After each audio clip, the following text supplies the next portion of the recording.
You got a death wish? Walking through a war zone? Listen, local. If you want to be of use, help us clear the mutants between here and our base camp. If not, stay the hell out of our way.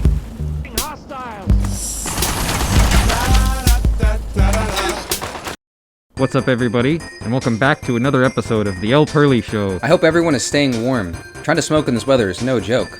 Unless you were lucky to step outside when it was 65 degrees on Christmas for some reason. Given the shift in weather and the fact that I've recently played through Operation Anchorage on my Twitch stream, there was that time I accidentally watched a police shooting on stream. I decided that it only made sense to have the next episode of Fallout Smoke Spots be over Operation Anchorage. Next up after this video is probably going to be some more Fallout 3 DLCs, maybe some smoke spots for other games, definitely some other Fallout content as well. I'll definitely be playing through all of those on my Twitch channel if you guys would like to check that out as well. But without further ado, let's go ahead, let's get into the smoke spots. First up on the list is going to be an absolute no-brainer. We're going to be hotboxing the VR pod that you start the DLC in. I had a few comments on the Dead Money video telling me that I should hotbox an autodock, and while a noble suggestion, I think that sounds like a fucking nightmare.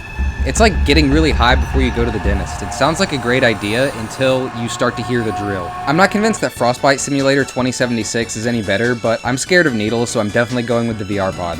That neural interface suit is gonna smell like some fucking gas when I get done with it. This spot also made the list because you're gonna want to burn one after dealing with these cunty-ass Brotherhood of Steel outcasts. I like how every NPC in Fallout 3 that shows emotion just somehow manages to sound like an angsty teenager. Oh, not again. You've got to shake this stuff off. Get your head clear. You're an outcast now, just like the rest of us. Deal with it already, okay? Yeah, but, I mean... Get away from me, moron. And pray I don't report you. Okay, I'm going. But I'm right. Within a few minutes of you being dropped into the DLC, you'll be blessed with some amazing views of these cliffs. You'll have to deal with your B-movie Top Gun ripoff sidekick, but there's a ton of vistas just in the beginning of the DLC that are absolutely gorgeous. I know people are pretty split on this DLC, but I've always loved how it looks. A lot of the DLC locations are restricted to this yucky gray, brown, white color palette, but there are also a lot of locations where they allow the color palette to expand into a really beautiful mix of teal, turquoise, blue, greens, a lot of that really cool stuff. Those are mostly the spots that we're going to be looking at today that are really pretty. Anyway, sorry about the rambling, but I hope you all enjoyed all the B-roll footage of the cliffs. Very nice. Next up is going to be the listening post / abandoned mining town. Any sort of abandoned anything is going to be an easy pick for a smoke spot video.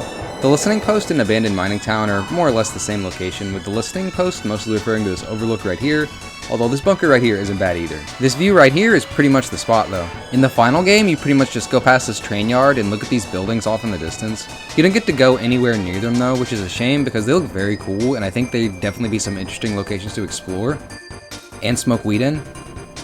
But anyways, this location gives me a lot of Summit / WMD vibes from Black Ops 1, and it also kind of reminds me of John Carpenter's The Thing for some reason. Anyways, it's cold as fuck out here, so let's go somewhere a little bit more warm. That's right, we're sparking up in the command tent.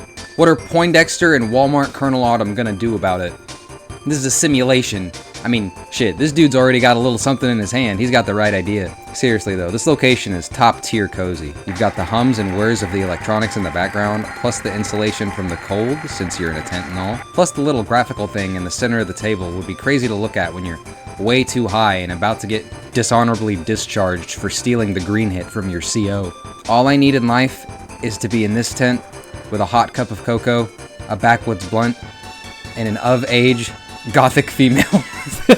Yeah, keep it up, assholes, because guess what? One day I'm going to get laid by the hottest of-age goth chick that's biologically female, and it's going to be consensual, and she'll be alive. And on top of that, y'all going to be jealous as fuck, because I ain't going to say shit about it. Because quite frankly, that's none of your business. A gentleman doesn't kiss and tell. Next up, we've got this area outside of the Chinese compound. I think this area is very visually unique compared to the rest of the Fallout series. The vast, empty valley looms out in all directions under the dark green sky as you and all your AI-generated compatriots run over deactivated anti-tank mines so you can complete your propaganda exercise. Plus, you could really just get really blazed and sit back, considering your teammates will do all the work for you, turning the door into radioactive dust with their fat men. Honorable mention to inside of the compound as well. It's got a lot of that old architecture that, again, reminds me of how old Soviet infrastructure was depicted in games like COD Black Ops 1. Unfortunately, this place is anything but chill, with you having to fight General Jing Wei. You're actually forced into a fight against him, which I think is really funny because if you just ignore him and run around in a circle around him, the other soldiers will exclusively spawn in and fight each other until you kill Jing Wei, just completely ignoring the both of you.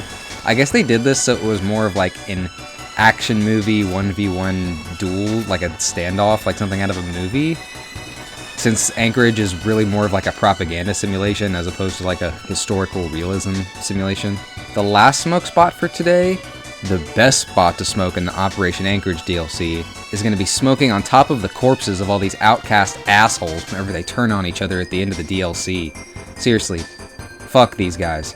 Is this what the Brotherhood Outcasts stand for? Andre 3000 and Big Boy would have never allowed this to happen. Anyways, that's going to be it for today's video.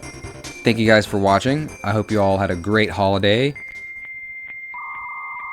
And see you next time.